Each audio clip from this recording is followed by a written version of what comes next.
Good morning, officer. Good morning. Will you please tell us your full name and spell your last name? Tyler Ragauckas, Ragauckas. And where are you employed, officer? The city of Northport with the police department. How long? 5 years. Okay. Can you please tell us your duties? I work patrol, primarily just answering calls for service as they come out. All right. Do you have prior law enforcement experience? Yes. Can you tell us a little bit about that, please? Yes, I was a police officer in New Jersey for 9 years. Where in New Jersey? Lakewood Township. Okay, thank you. I wanted to take you back to September 1st of 2023. Will you tell the members of the jury how you first became involved in this case? On that date, I was the primary officer to get sent to the address on Malakote. I was the initial officer to arrive on scene first. And that home on Malakote, 1240 Malakote Road, is that in the city of Northport in Sarasota County? Yes. Did dispatch alert you to a safety issue at that address? Yes. Can you please give us a bit of information about that safety issue? So prior to my arrival, police dispatch let officers know that there was a female that was screaming from the neighboring house. And as that neighbor opened their front door to see what the commotion was, there was a puddle of blood on her front steps. Right. Once you arrived at Malakote, can you tell us what was the very first thing you saw? The first thing I saw was a male closing the trunk to a black vehicle. I'm sorry to interrupt you. And where was that black car situated with reference to 1240 Malakote Road? The black car was parked right in the swale directly in front of 1240 Malakote. Okay. Is there a dashboard camera on your patrol car? Yes. Okay. And was it operating on the night of August 31st into the early morning hours of September 1st of 2023? Yes. Okay. Can you tell us a little bit about how that dash cam operates when a law enforcement officer gets in the driver's seat? That specific vehicle that I was operating that night, once the vehicle's turned on, the camera rolls 24 hours, 7 days a week, as long as the vehicle is on. You can't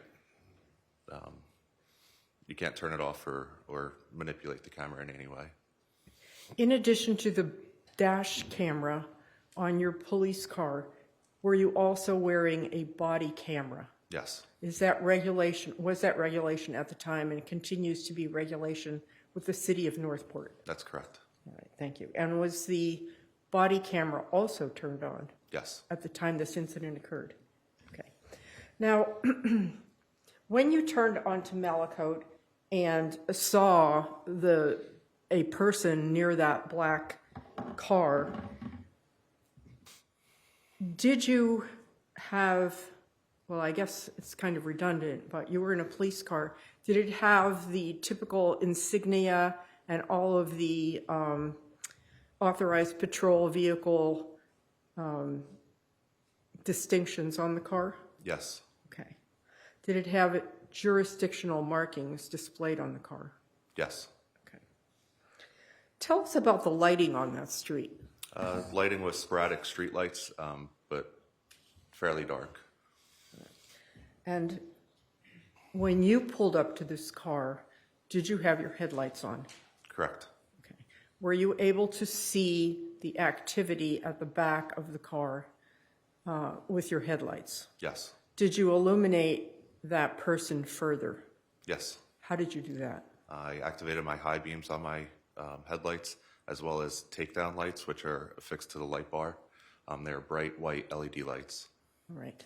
Was there anything obstructing your view between you sitting in the driver's seat of your patrol car and this individual that was at the back of the black vehicle? No. Okay. Can you tell us what kind of car it was, in addition to it being black? It was a black Chevy Sonic. What, if anything, did you observe about the person that you saw to the rear of or at the trunk area of the black Chevy Sonic? I'm sorry, can you repeat that question, please? Of course. What, if anything, did you observe about that person that was at the back of that black Chevy Sonic? What I observed was a white male wearing a tank top and shorts, but specifically he was covered in blood from his head down his arms. Okay. And did you have any difficulty in viewing the fact that he had blood virtually everywhere on his body? No. Okay. Based upon the dispatch information that you told us about it a bit earlier, and your personal observations of the defendant, did you have any concerns about what was in that car or what was in the trunk of that car? Yes. What were your concerns, Officer Ragauckas? So my concerns were the original call was that a female was screaming. At this time I saw a male only. As he was closing the door, covered in blood, I wasn't sure if he was hiding someone in the trunk or hiding a weapon or something along the lines of covering up a crime. All right. So as that was going through your mind, what is the very next thing that you did? I immediately exited my car, unholstered my weapon, and gave the commands to the male that was outside the car. I identified myself as a police officer, and I told him to stop. Were you wearing a uniform? Yes. And how did he react? The male completely ignored me, entered the driver's side of the Chevy Sonic, and began to accelerate out of the neighborhood. Okay. When you say accelerate, was he going, just based on your observations, faster than the normal speed on a residential street? At the initial time, no, but then his speed did progress. Okay, all right. So did you take further steps after the male got into that black Sonic and just drove away from you, completely ignoring your directions? Yes. Okay. What did you do? I immediately notified other officers and police dispatch of what I observed. At this time, another police officer was entering onto Malakote from the opposite direction. He activated his red and blue lights to effect a motor vehicle stop on the black Sonic, to which the vehicle still failed to yield to police. Okay, so the person that got in that black car, he just continued down Malakote, even with you behind him and other law enforcement. Objection, counsel testifying. Overrule at this time. Let's make maybe the question a little shorter. Yes, sir. Did he completely ignore the other law enforcement that had showed up on the scene? Yes. Okay. Who was the person that showed up on the scene in addition to you? Sergeant Johnson with the Northport Police Department. Okay. What's Sergeant's first name? Sergeant Patrick Johnson. Okay. When you saw the defendant evade Sergeant Johnson, what was your next step? I immediately got on the radio. At this time, asked permission to initiate a pursuit, being the vehicle was stopping and what I had observed, to which it was approved. Okay. And what do you mean when you say initiate a pursuit?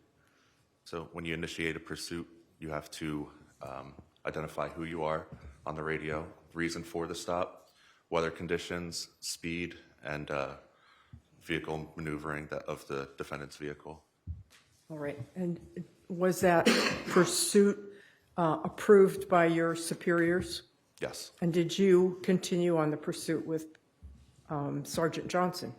That's correct. Did anyone else become involved in that pursuit along with you and Sergeant Patrick Johnson? Yes. Corporal Hart. Okay. Let's now look at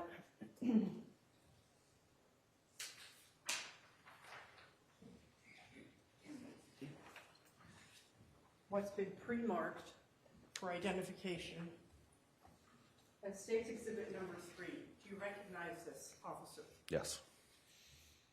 Would this map help you to explain to the members of the jury exactly what took place after you called out for a pursuit? Yes. Your Honor, I'm offering State's Exhibit 3 into evidence, please. No objection. State's Exhibit 3 will be admitted. You may publish it at your leisure. Officer, there's a laser pointer up here. If you would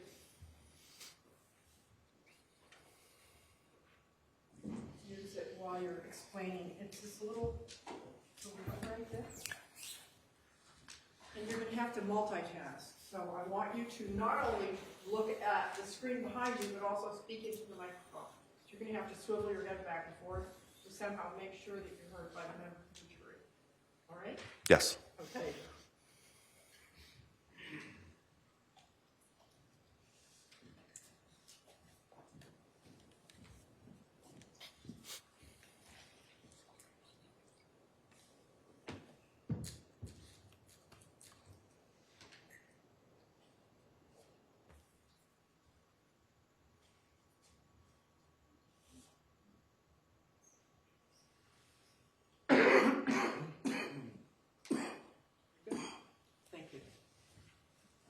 Officer, I'm now showing you what's been marked as State's Exhibit number 3, and I want you to first point out to the members of the jury the area in Northport where you first encountered the defendant on August 31st of 2023.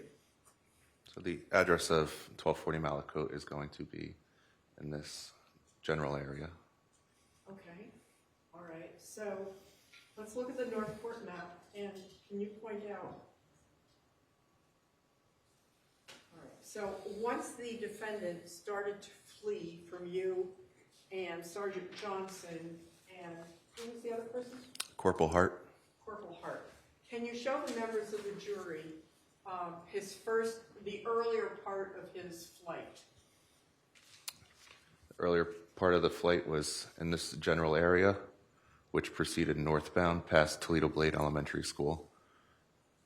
And the road that the laser pointer on now is East Price Boulevard. Okay. And was that through residential neighborhoods? That's correct. Okay. And how was the defendant driving as he continued his flight through those residential neighborhoods?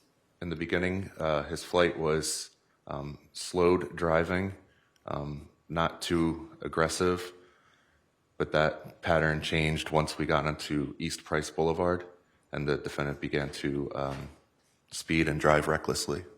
All right. Show us the continuation of his flight. Show us how he progressed as he drove away from you and the other two personnel from Northport.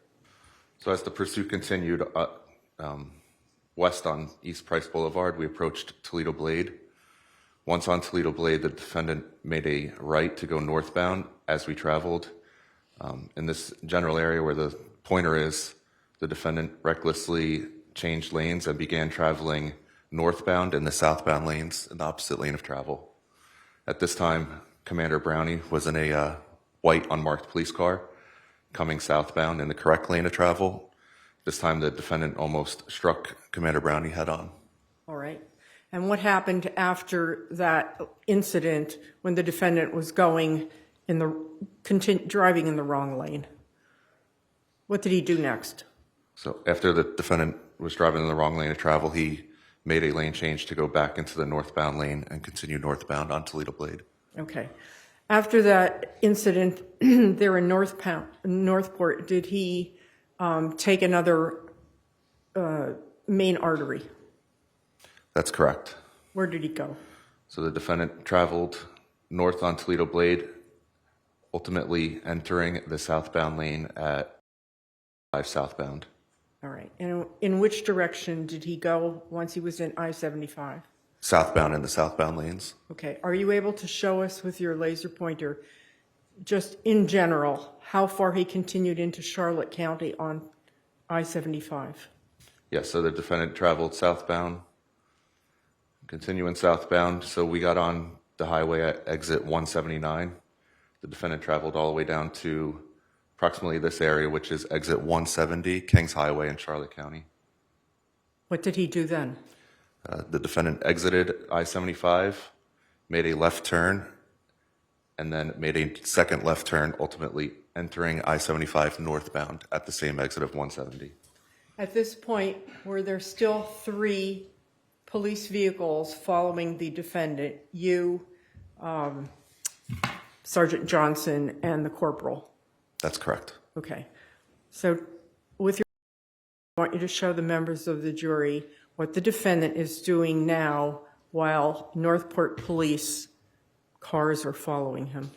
So the defendant enters northbound I-75, enters the center lane, and maintains a speed of approximately 80 miles an hour, driving in a straight, no evasive maneuvers, but still failing to yield for law enforcement.